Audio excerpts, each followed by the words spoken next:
welcome to Literacy Now, the show where you will learn how to find and access the best resources for a topic quickly. My name is Nancy Messina, and today's topic is cultural literacy. There are two main definitions of cultural literacy. One focuses on the knowledge that students are taught in school.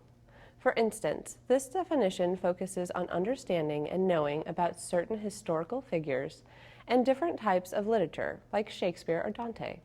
Today, we aren't going to focus on those cultural topics that are traditionally taught in school.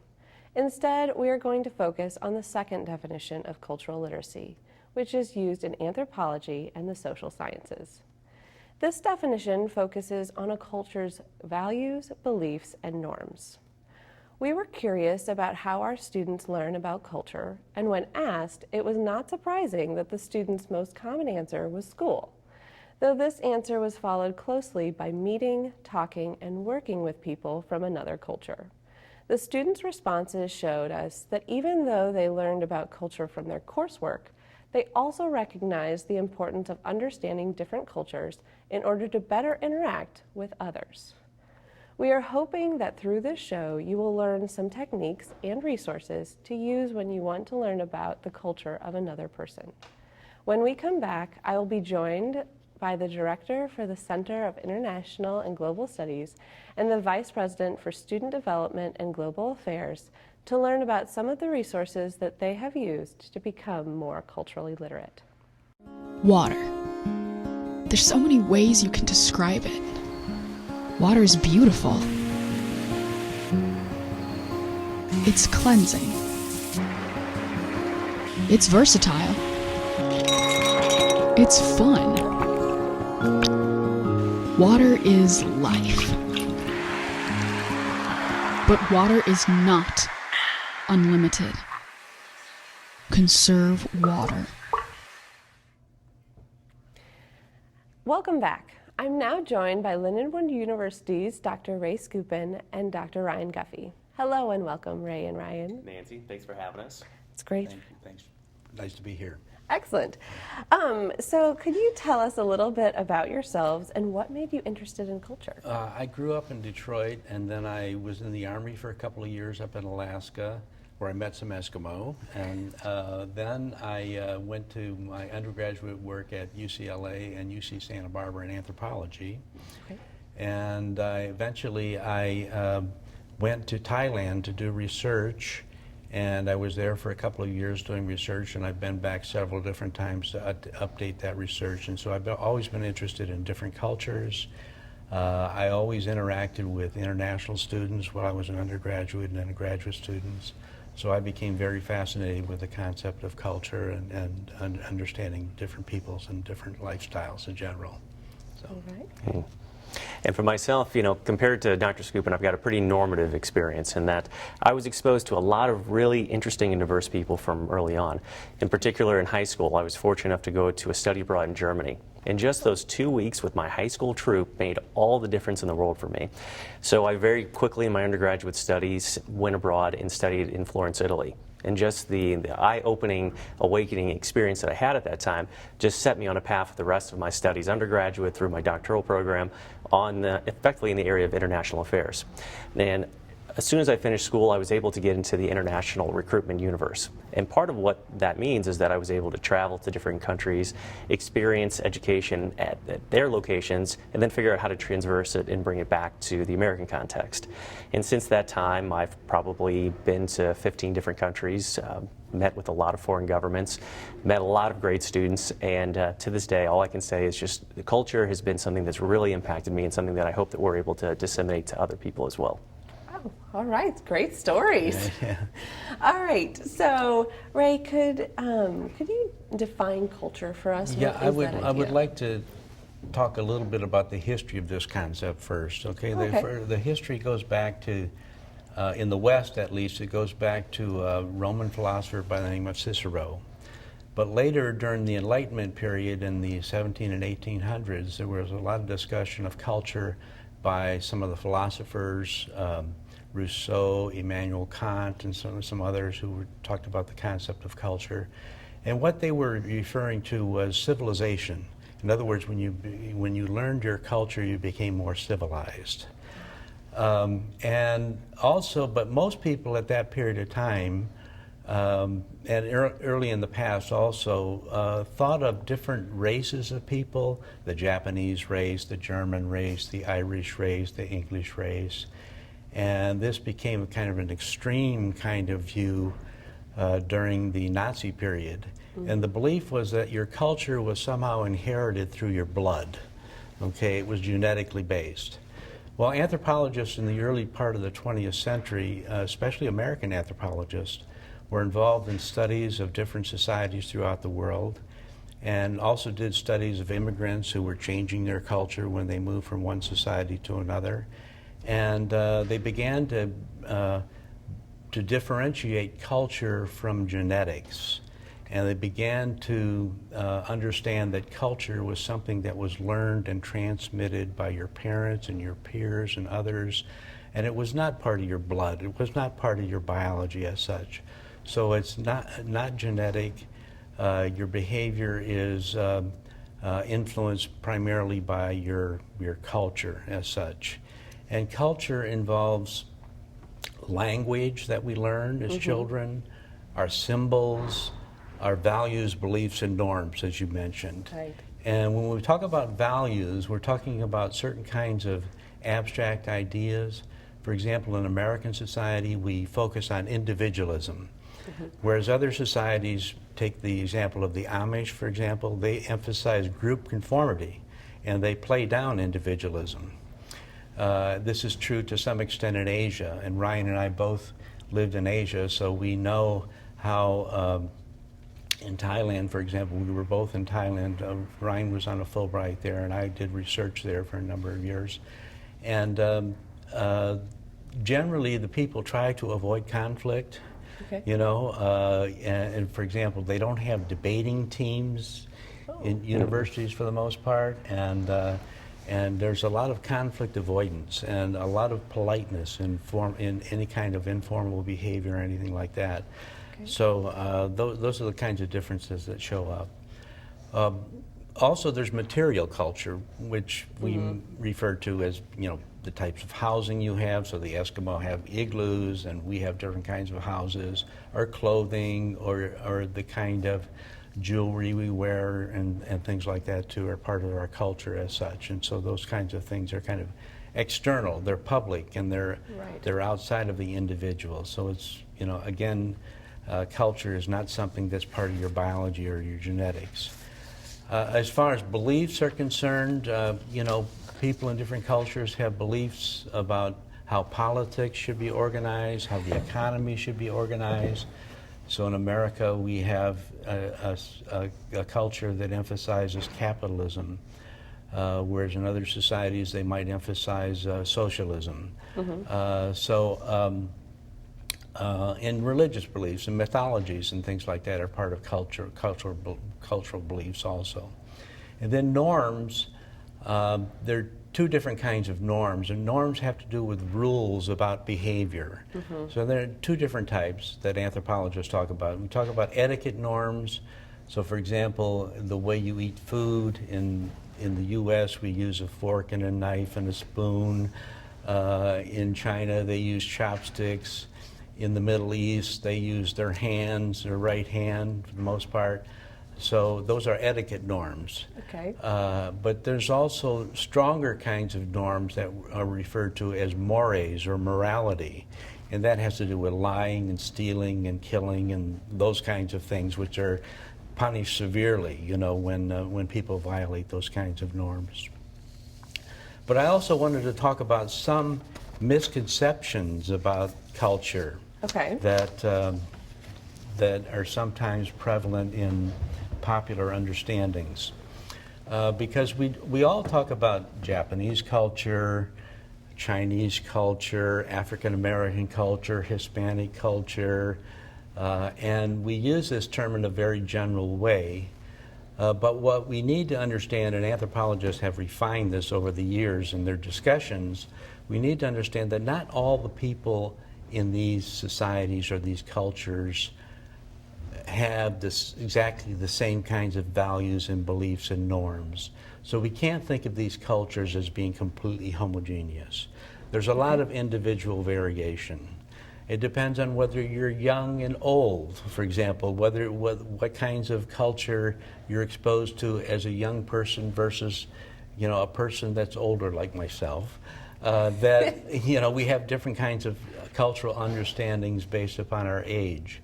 Class differences, educational differences, all of these make a difference in terms of how we understand and interpret religious texts, for example. Okay, so there are different interpretations of the Bible, different interpretations of the Quran. And we had this political scientist a number of years ago, Samuel Huntington, who wrote about the clash of civilizations, and he was emphasizing culture, and he was treating whole civilizations as if they were unified, homogeneous societies where everyone was sharing the same kinds of cultural values, beliefs, and norms. And that is just not the case. There's a lot of variation, especially with globalization. As people are exposed to the internet and television and movies and films and travel, many people in Muslim cultures or Eastern cultures, Asian cultures, have been influenced by a lot of values of the West. Sure. And so you find a lot of people there that are, I'm sure this is true for you too, Ryan, you find a lot of people there that were strongly influenced by Western ideas. And we also have, in the United States, we're also influenced by Asian ideas. So think about the many people that are involved in yoga today. Okay, my wife goes to yoga 6 days a week, and it's very popular here in the U.S. in general. So that's something from Asia. So there's a lot of transferring of culture back and forth, and we can no longer think of these whole cultures or unified civilizations as clashing with each other. So basically, Sam Huntington was wrong, and he was reinforcing this notion that has become very prevalent throughout the world.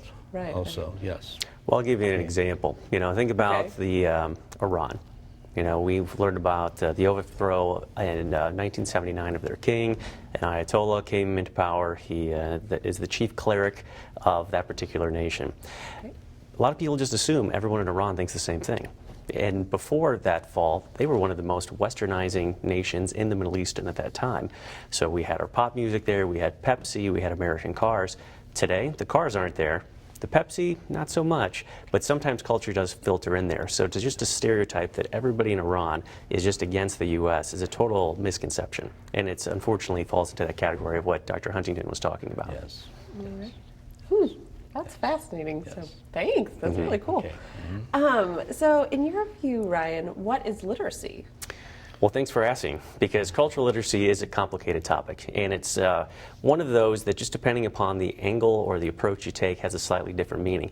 But literacy is not so complicated. There are some tangible measures that you can use there. The definition that I learned when I was in school was that it's reading, it's writing, and it's arithmetic. Understanding those three components. But as effectively information has evolved and globalization has come into play, people have to start picking up new skill sets. So for example, computer technologies. Right. Reading and writing computer code, doing math within computer code has become a very, very prevalent thing.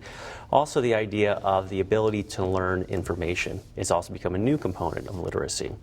And so just to kind of back up a little bit, a misconception about literacy is that it can happen without any effort. It's just supposed to naturally happen. It actually takes a lot of work. And what people find when they study this topic is that literacy in different contexts does mean different things. So I'll give you an example from the United Nations.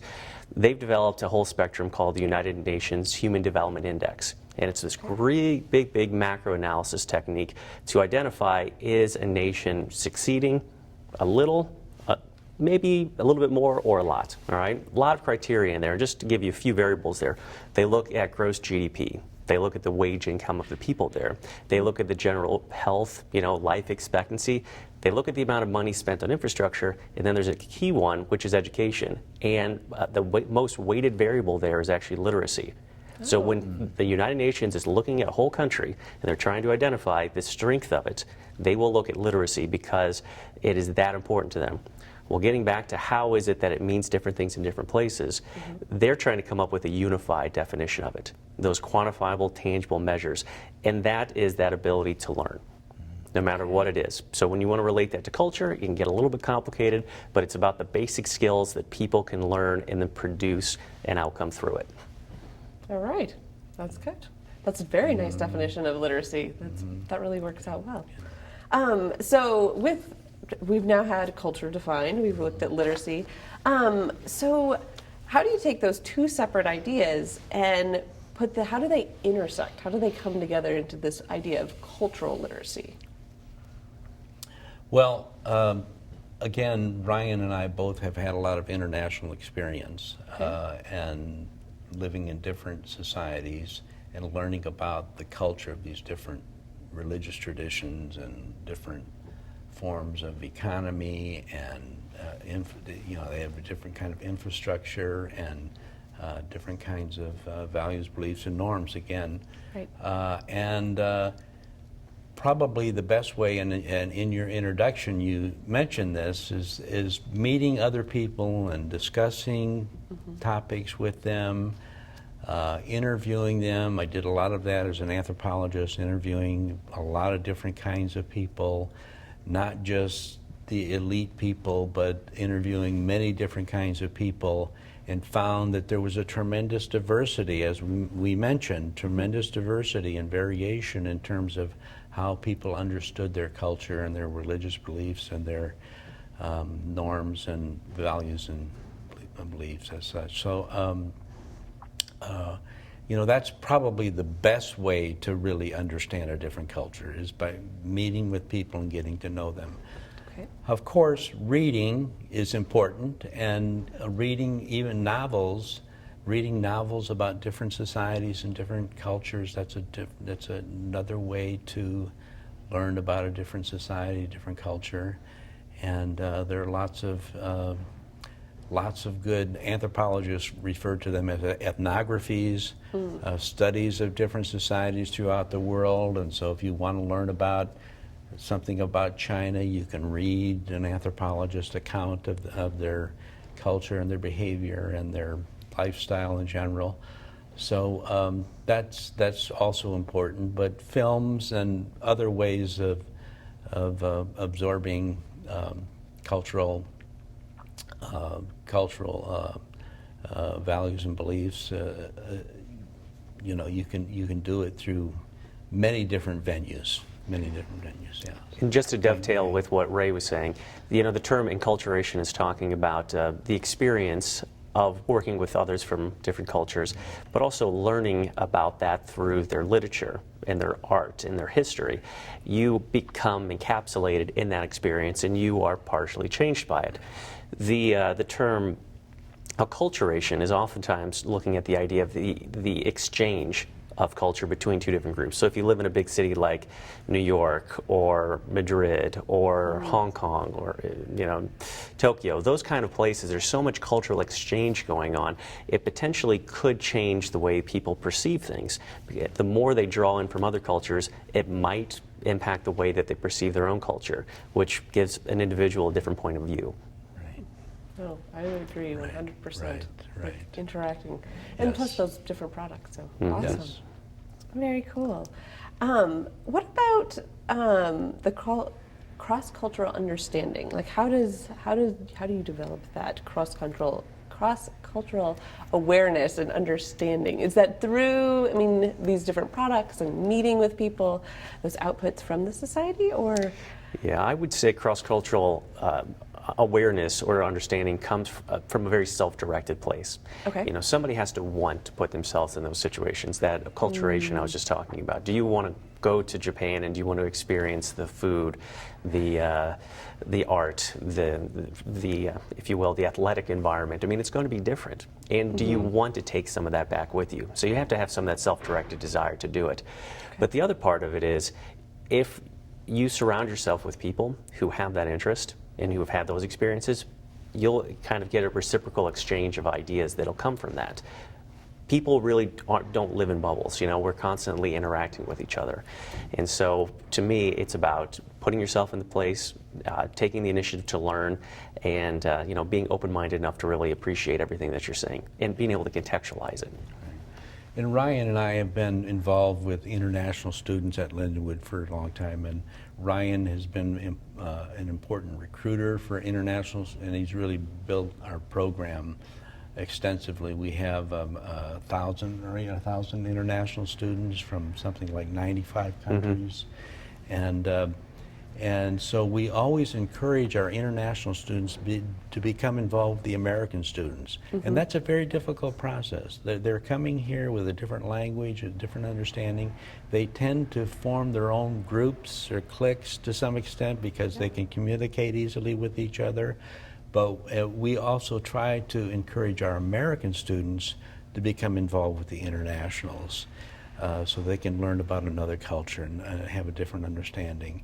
And so we're constantly working on that and promoting that idea that international students and American students need to learn from each other and have that kind of cross-cultural experience. And it'll be very enlightening for them as they move throughout their educational process in general. So.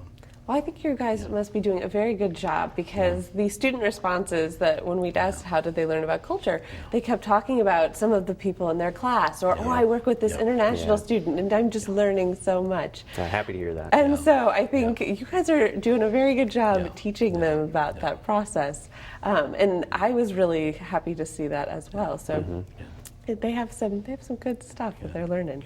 And then I also wanted to know more about the Fulbright Program. So we'd heard that you were part of that, so I was a little curious if you could give us. I'll take that one. Actually, Ray and I are both Fulbright scholars. Oh, okay.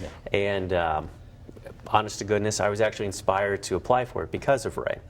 Oh. So Ray will tell you a little bit about his backstory, how he did it, but essentially in 2012, I participated in something called a teaching and consulting grant to Chulalongkorn University in Bangkok, Thailand, where I worked with their premier institution but also with their Ministry of Education.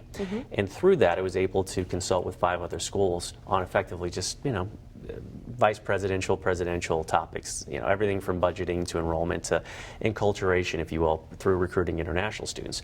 But the whole purpose of the Fulbright program is to provide an exchange of faculty, predominantly faculty from the U.S., abroad, but also from abroad to the U.S. It was started in the late 1960s, and it was kind of post the McCarthy era when we were looking at nationalism in a very specific way, and they thought it would be a very good idea to start expatriating some of our ideas and making them universal ideas. They didn't just have to be American, they could be universalist approaches.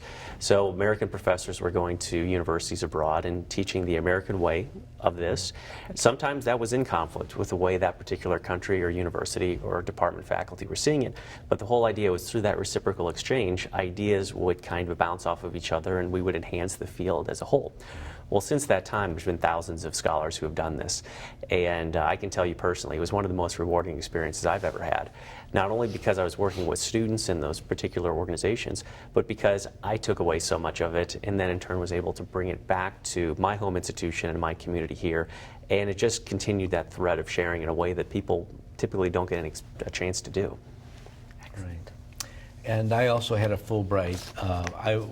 When I first went to Thailand, I was teaching at a Thai university, and I was doing my research for my PhD, and as I mentioned before, I did my research on the Muslim minority. Thailand is a Buddhist country.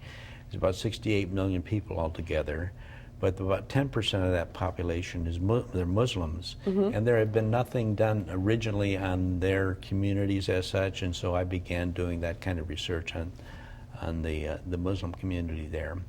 And then later I went back on a Fulbright to do research and to update my research and to learn more about their economy, their politics, their ethnicity, what they thought about their own ethnicity. And actually the Muslims make up a lot of different kinds of ethnic groups there that were settled around the Bangkok area in central Thailand. So I was doing research on all of these various communities there. So. Okay. Something that's kind of also interesting to point out is the U.S. State Department is the organization that's funding this. Okay. And I'm very proud to say they're not restrictive of subject matter or topic, and as long as it's truly beneficial to society as a whole, they're very supportive of all types of research. Awesome. Mine happened to be comparative education, so I looked at comparing and contrasting, Southeast Asian higher education systems with the U.S. Okay. and looking for ways to kind of blend in the American version for the positives we have and push back some of the Southeast Asian versions that could be good for us too. Awesome. I have a long report if you want to read it. No, thank you, but I might pass for the moment. Okay, well, that's excellent. So both of you work in the academic setting, but how would you recommend people to become more culturally, or what's the importance of becoming more culturally literate in the workplace for people outside the academia or just in general? Sure. Well, I can just say in general, and I'll tell you what I do practically. When people think about where they want to go in their careers, they have to recognize it is a global world today. There's very few positions that literally will just stay within one homogenized zone. You have to start thinking about what's going on in China, what's going on in Argentina, what's going on in India, and then what's going on in Russia. Right. You have to be very exposed to those sort of things. But also, if you're working in a global environment, you're meeting people from these other places. The norms that they have, the etiquettes that Ray were talking about. If you show up to China and you're using utensils differently, it sends a statement about what you understand about that particular culture. Yes. So if you want to have a deeper, more rich relationship, oftentimes showing that you recognize their particular context is an indication of how much you value it. Okay. And it makes those professional relationships that much greater. So we are part of a global society. We need to participate in it. For myself, at a university, I'm very sensitive to the fact that we have 1,000 international students on our campus. And we want those students to feel welcome. And we want to put them around people who show that or demonstrate that value and indicate that appreciation through learning about them. So I always hire people who are very globally aware and very attuned to the sensitive dynamics that are associated with culture. Okay. One final thing I'd like to mention about culture in that we talk about cultural differences, and those are important, and anthropologists over the years have studied that and all of that. But we also need to understand that there are hundreds of what we call cultural universals. In other words, people all over the world are very similar in many respects, despite these cultural differences. So for example, we all have language. Okay, all humans have language. There are different languages, of course, but we all have language. Right. We all have kinship terms. We all have basic emotions: anger, sadness, grief, happiness, disgust, jealousy, envy. Those are basic emotions that all humans share throughout the world. We're all one species, and we're all very similar. So deep down, we're all very similar to each other, despite these cultural differences that sometimes divide us. Okay? Thank you so much for coming, Ray and Ryan. This has been fabulous. And it's been wonderful to learn more about cultural literacy. So I'm Nancy Messina, your host for Literacy Now, and I hope to see you next time.